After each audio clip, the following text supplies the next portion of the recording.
Bro முன்னாடி government கொடுத்த லேப்டாப்லலாம் வந்து ப்ராசஸர் நார்மலாக தான் இருந்துச்சு. பட் இப்போ கொடுத்த லேப்டாப்ல வந்து i3 ப்ராசஸரோட 12th ஜென்ரேஷனில் கொடுத்துருக்காங்க.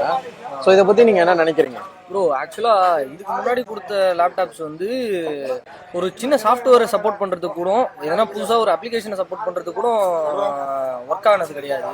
நிறைய ஹேண்ட்ஸ் அண்ட் லேக் எல்லாமே இருக்குது. அதுவும் இல்லாமல் இப்போது இதில் இருக்கிற i3 ப்ராசஸரு 12th ஜென்ரேஷன் இது கொடுக்கறதுனால இன்னும் யூசிங் எக்ஸ்பீரியன்ஸ் வந்து பெட்டராக இருக்கும். i3 ப்ராசஸரோட 12th ஜென்ரேஷன் இருக்கிற லேப்டாப்ஸ் வந்து நம்ம இப்போ போய் அஃபோர்ட் பண்ணணும்னு வச்சுக்கோங்களேன். மினிமமாக வந்து ஒரு 55,000 60,000 இருக்குது. அதை வந்து ஏழை எளிய மக்களால் வந்து கண்டிப்பாக அக்சஸ் பண்ணவே முடியாது. ஏன்னா அவங்கவுங்க கூலி வேலை பார்த்துட்டு அவங்க பசங்கள்லாம் நல்லா படிக்கிற பசங்களுக்கு கூட இது நிறைய வாய்ப்பு இருக்கும். ஆனால் இதில் பெர்ப்ளெக்சிட்டி ப்ரோ ஏஐ வந்து 6 months சப்ஸ்கிரிப்ஷன் கொடுத்துருக்காங்க. அது மூலயமா, ஏன்னா இன்னைக்கு இருக்கிற ஜென்ரேஷன் வந்து ஏஐக்கு தான் வந்து பெரிய முக்கியத்துவம் இருக்குது.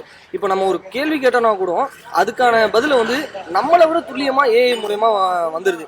இது மூலயமா எக்ஸாம்ஸுக்கோ இல்லை கவர்மெண்ட் எக்ஸாம்ஸ் படிக்கிறவங்க, வேற ஏதோ கன்சர்ன்ல படிக்கிறவங்க, இவங்க எல்லாருக்குமே வந்து இது பயங்கர யூஸ்ஃபுல்லா இருக்கு ப்ரோ. அந்த பெர்ப்ளெக்சிட்டி ஏஐ மூலயமா நமக்கு வேணுங்கிற டாக்குமெண்ட்ஸை, வேணுங்கிற ஃபைல்ஸை, நமக்கு ஸ்டடி ரிலேட்டடான ஃபைல்ஸ் எதுவாக இருந்தாலும் ஈஸியாக டவுன்லோட் பண்ணிக்க முடியுது. அதுக்குள்ள இருக்கிற விஷயங்களை வந்து ஈஸியாக அண்டர்ஸ்டாண்ட் பண்ணிக்கிற அளவுக்கு அதுவே நமக்கு வந்து கீ பாயிண்ட்ஸும் சமரைஸ் பண்ணியும் கொடுக்குது.